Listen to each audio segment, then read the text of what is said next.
Hi guys, how you doing? Senior Gaming here and I'm bringing you Devil Hunter with Cerberus Explained. So if you're Devil Hunter player or perhaps idle gamer, then make sure you subscribe to the channel as I post as often as possible and bring you best tips and advice. And if you enjoy what you see, then hit that like button as well. Alright then guys, so a Cerberus is one of the dungeons in a game where you are fighting this mythical three-headed beast in order to get runes.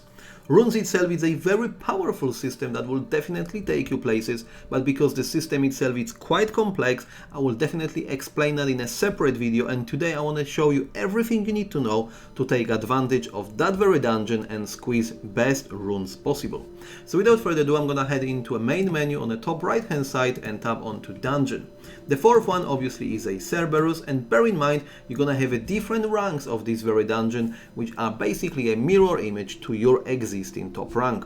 And in my case this is gonna be S+, and because I'm in S+, actually I've got a chance of getting runes all the way to a 4-star, and if I swipe all the way to the right, as you see, there are 3 more ranks to be unlocked, and finally on a triple S I can get runes all the way to 7 stars. So I'm gonna tap on this S+, and this will obviously then take you to a initial screen. Alright then, so once you're in that very screen, obviously the first thing that it definitely stands out is a Cerberus of 5 different elements to choose from. As you select in a different element, you can also see that there are different runes to be obtained, and obviously this way you want to go and craft your own strategies of which runes and which sets essentially you want to go against. There is also a certain difference when it comes to these 2 middle skills, that these will be changing depending on a different element. Bear in mind, Breath of Destruction and the Hellfire are the skills which are always unchanged.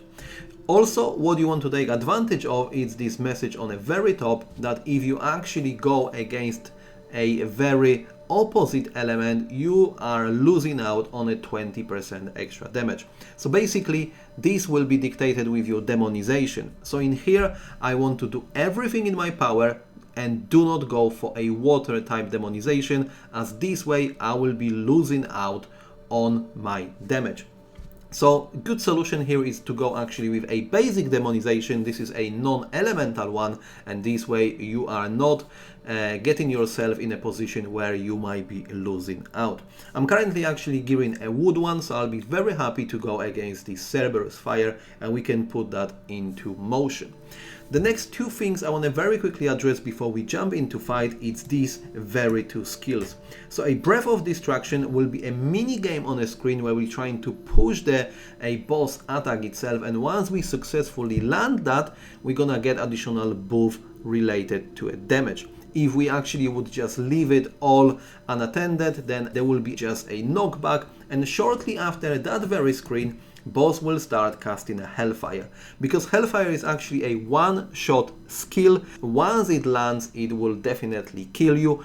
So what you can do actually to prevent it is to perfectly time how you deal in damage and actually go and try to neutralize this very boss. You'll see that happening at least once as we're gonna go straight into the battle, and this is an element where you want to obviously reduce all the HP from 100% all the way to 0, and then the boss itself will regenerate. And during this very phase, this is the only way you are able to stop this from casting. So I'm gonna show you that obviously now in a motion, and then you need to craft your own strategies obviously to squeeze as much damage as possible, but at the same time try to land in that very area where you'll be able to stop boss.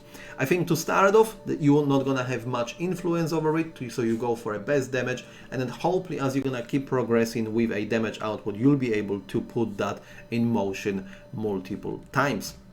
So I'm gonna get straight to the point here. Start battle. When it comes to a battle itself, you want to go for a most powerful singular target build. So I've got here my boss setup. I'm gonna use that very setup. I'm going here with already 2 sets of runes, which is Fading Image in a gunshot, and that supports my range setup. And as you see, everything in here is related to my long range weapon.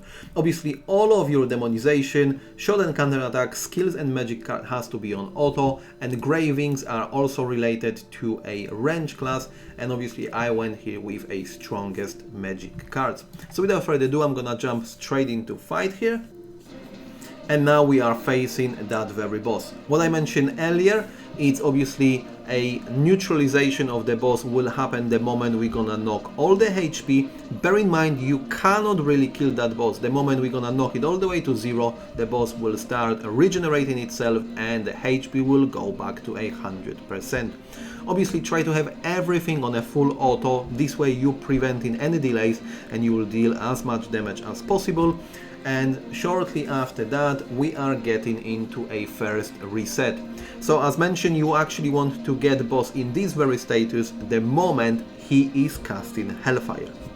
So shortly after, he's gonna be back up, he's gonna cast some of these middle selection skills, and now we're going with a Breath of Destruction. As mentioned, minigame, we got to tap it away, keep it in that red zone in order to boost additional damage, and that's where we are.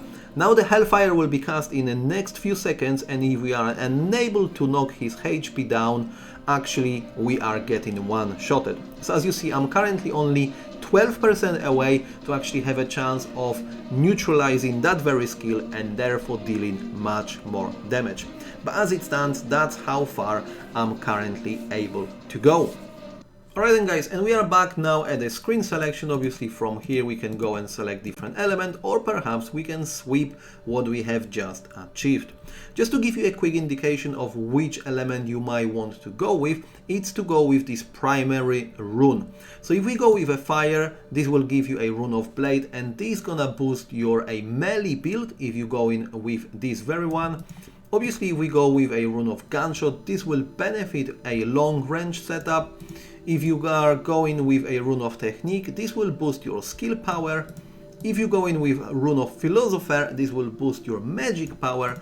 And finally, a rune of Iron Wall will boost that defensive stats.